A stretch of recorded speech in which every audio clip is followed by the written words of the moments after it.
أول شيء السلام عليكم. شوف، بسبب هذه العربة قررت كلاش اوف كلانز أنها تنحي من التاون 10 والتاون 11 هذه العربة. شوف الملك يدمر الجهة اللي على اليسار، شوف العربة راح تدمر كل شيء.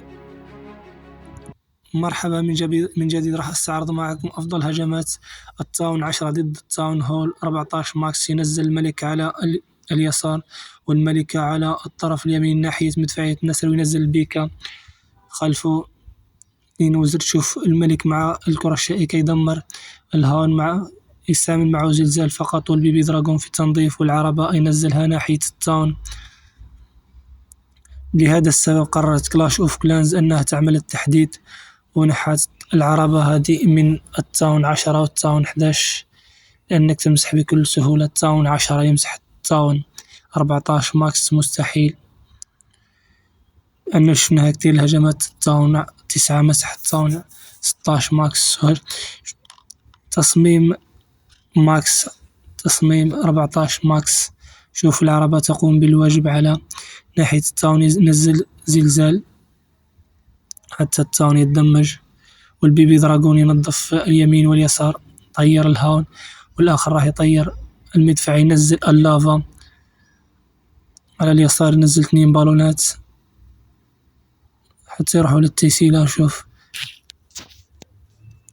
اللافا ذاهب ناحية الدفاع الجوي في الطرف ناحية مدفعية النسر، راح يودع اللافا ودع، ولكن البوالين الآن تقوم بالواجب مع باقي معه شفاء، والعربة دمرت التاون.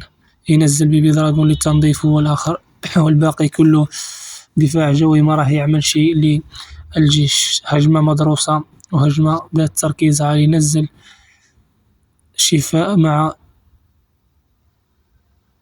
البالونات حتى يروح الانفيرنو المتعدد، حتى ما يموتوا البالونات.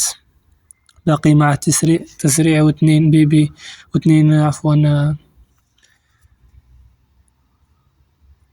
اثنين مينيون، وياخد في الدعم حتى يجيب المنجنيق، ياخد راكب الخنزير مع 2 بالونات. والتصميم ماكس ودى هجمة أسطورية يا حبيبي، هجمة رائعة.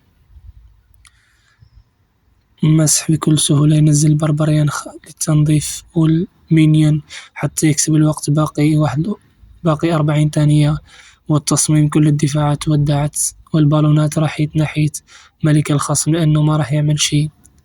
النسبة 94. 28 ثانية، الوقت راح يكفي. 95 97 98، باقي نقطة فقط على الليفل 100. مسح يا حبيبي 100%، مسح أسطوري. قبل نهاية الفيديو لا تبخلوا علينا باللايك والاشتراك، وشكرا.